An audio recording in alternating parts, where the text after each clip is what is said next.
expected of you again, all right? Each team is responsible to go up to the top of Signal Hill and plant 2 trees.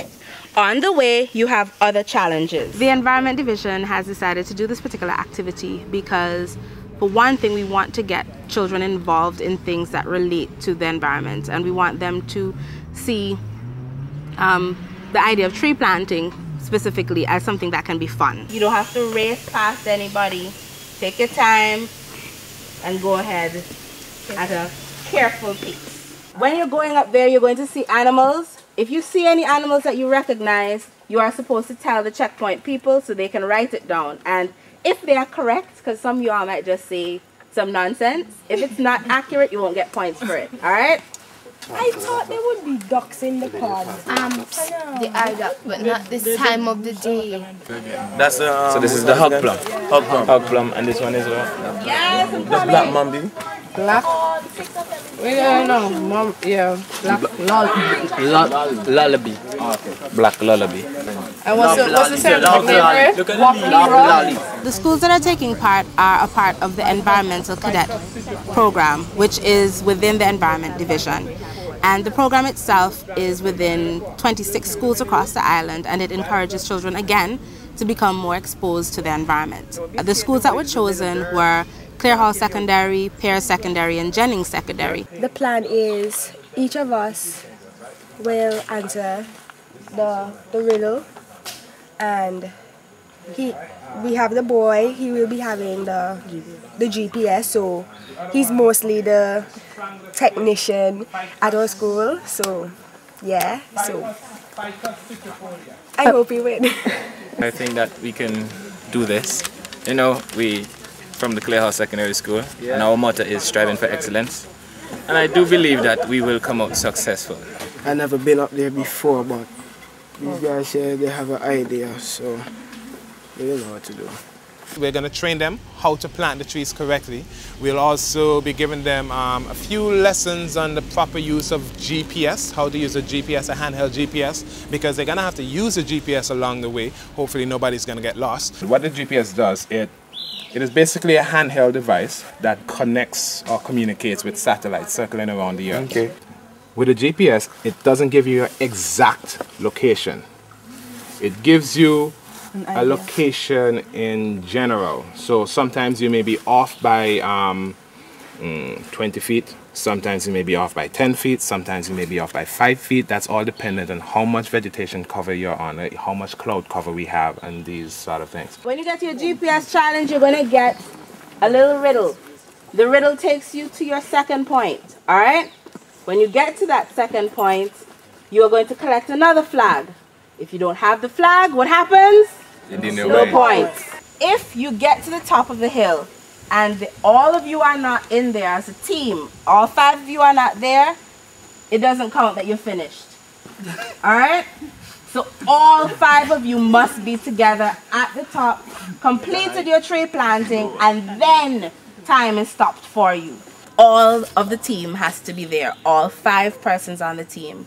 So as soon as they've complete, they get to the very top and all are there and they've planted their tree, that is when time stops. And that is what Defense Force will be holding. They'll be holding the stopwatches. Checkpoint people, follow Cammy and she'll drop you out at your appropriate checkpoint. Thank you. Whatever you take into the forest, you bring out with you, especially the tools. All right? So, with that said. That's the same way I can.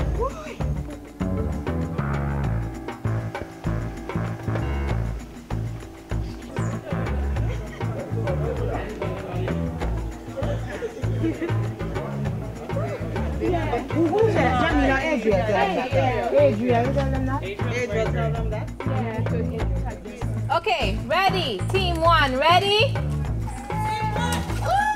Adriel is gonna give the signal. Mark. Let's go. Stop. Team 1, go, go.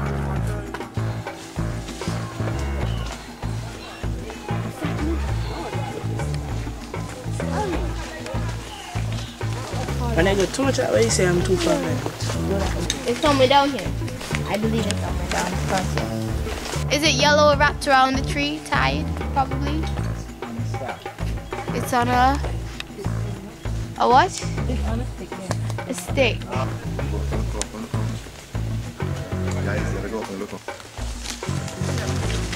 Fingers sticky. Found it!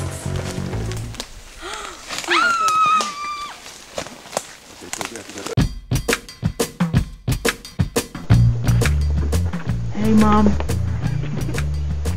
Adriel, team 2 has begun. Over.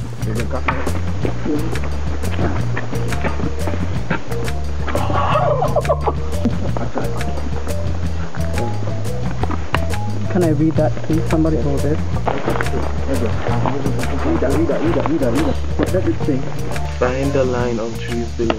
The Latin names are your immediate concern. That's a tree, right? That's a tree. That's a tree. Yes, we're looking for another kind of color. Go ahead. Listen, striving for excellence. Put the tree on. You're five. That's how you begin. Stand back.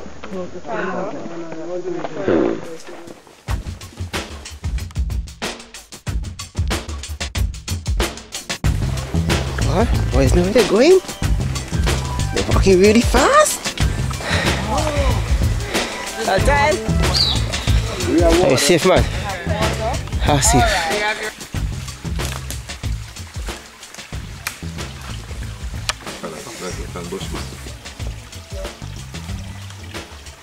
No, you don't need a GPS for this. You're supposed to read the instructions. Change the flag facing east to the Antigua. That's the mango tree. Yes. Where is that now? Look between this, you can see a mango tree. What's that? Let's put your foot on. A mango tree. We wasn't supposed to look. I don't know, you have to figure that out down there. Please, because I lost a lot of time looking for the same thing, don't we? We're looking for a cotton tree. I'm to the right of the tree. To the right? Okay. Found it. Okay, we found the silver Antigua. That is the silk cotton tree. Just check them off for me. Cotton tree. Yeah. We saw the sandbox. We saw the mango tree. Look at your riddle and you find the next flag. So what's the question? Listen. 3 blindfolded, very truthful geniuses are placed in a straight line, one behind the other. Right? So 1, 2, 3. There are 5 hats, 3 red, 2 white. Hats are randomly placed on each of their heads. When the blindfold is removed, each genius can see the persons in front of them. What is the color of the hat on number 1's head? We know he has a hat on his head because he feels it, but he doesn't know the color. 2 has a hat on his head because he can feel that he has a hat on his head, but he doesn't know the color. 1 knows because he doesn't feel anything on his head and he cannot see his own head. The correct answer is red. The riddle is this. 3 geniuses are blindfolded and placed in a line.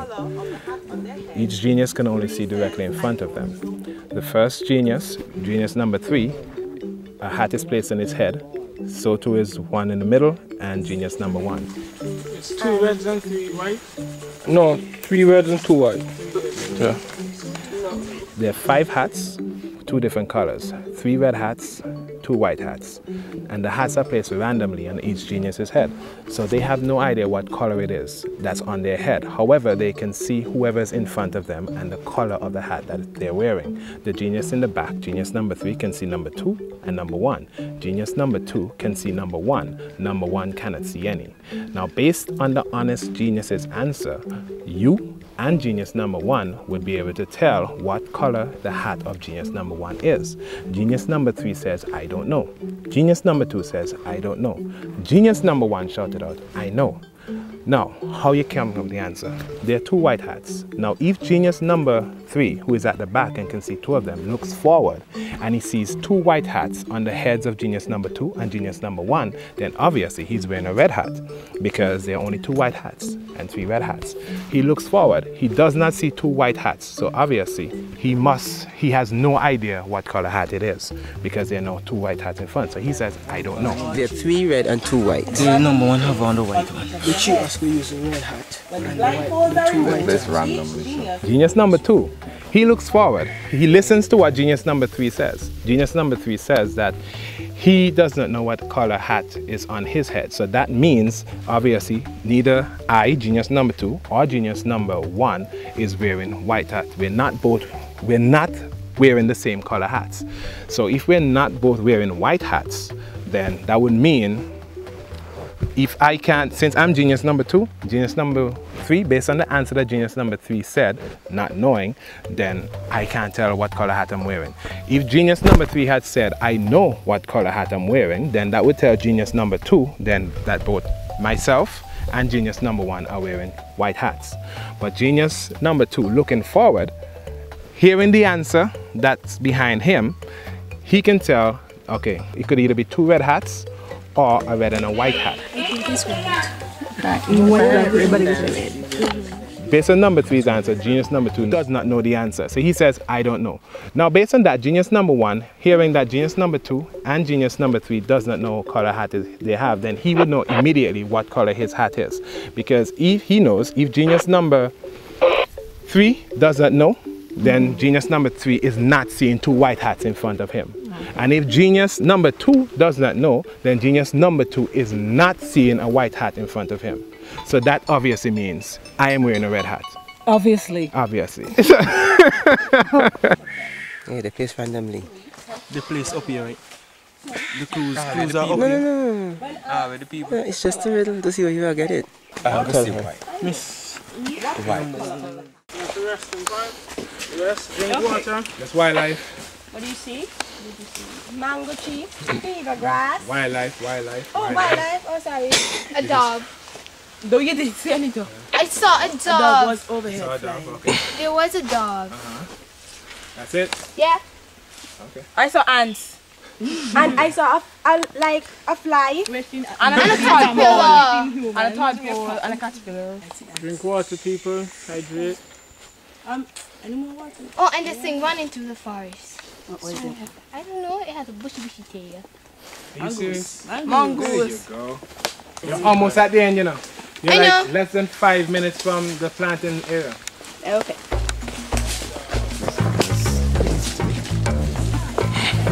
What's that going to be in order to do that? Which? Should be there.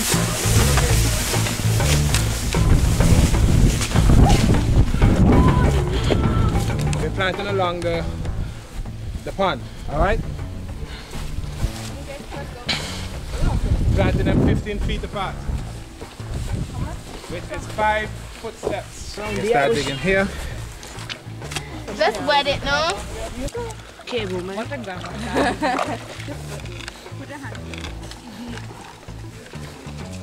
footsteps. 1, 2, 3, 4, 5. Correct. No. We can't go no more. Yes, Captain, get your hands dirty. I can still see clean nails. A little hard, but I'm glad we made it. I had a blast. I thought I was gonna get more complaints in terms of just how strenuous it would have been, especially with the plants, them bringing the plants up. But they brought them up quite easily. I thought we'd be up here past 12, but it took them less than 2 hours to get to the top. That was quite impressive. For me, it was very exciting. It was slippery and stuff like that, but it was fun. I expected more cheese and stuff to be up there, like fruit cheese and those kind of stuff, because I think it's a site, so I expected more cheese. Feel good. We achieve excellence. We don't quit. Yeah, maybe too. When we go back to school, we like to tell the whole school about our trip at Wallings. Because you can learn a lot, you can learn about the different trees and stuff. It helps you to lose a little weight coming up. It was a good experience for us. We learned about trees, a lot of trees, like the mango, and it's like, I forgot the other one. Sandbox. Help me. Sandbox. That's the one with the prickly stuff. Yellow prickly. Couldn't touch that though. But then we had a little bit of challenges on the way. Primarily, we're trying to teach survival skills, hence the identifying the plants and the GPS. These are just survival skills. It's primarily just to teach them different ways and means to survive out in the outdoors. Most of them would have GPSs on their phones. This was just another method we're teaching them just to be able to be flexible. For the tree planting challenge, the one who came out on top was Pears with 20 points, Jennings with 15 points, and Clairhall with 10 points. Third place, we have Clairhall in third place with 69 points. They also received a $50 voucher to Harper's.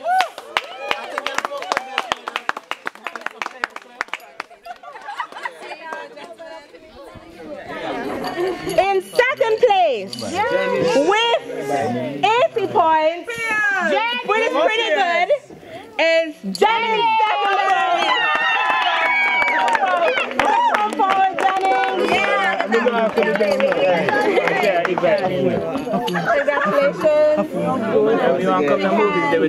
Congratulations. The undisputed winners of the first ever Wallings Adventure Hike with a total of 93 points out of 120 is Pears Secondary.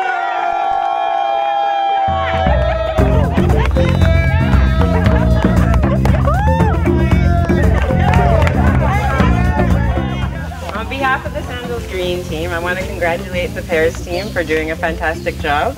And I'd also like to thank the Environment Division for inviting us to take part in this very, very fun, slippery but wet event.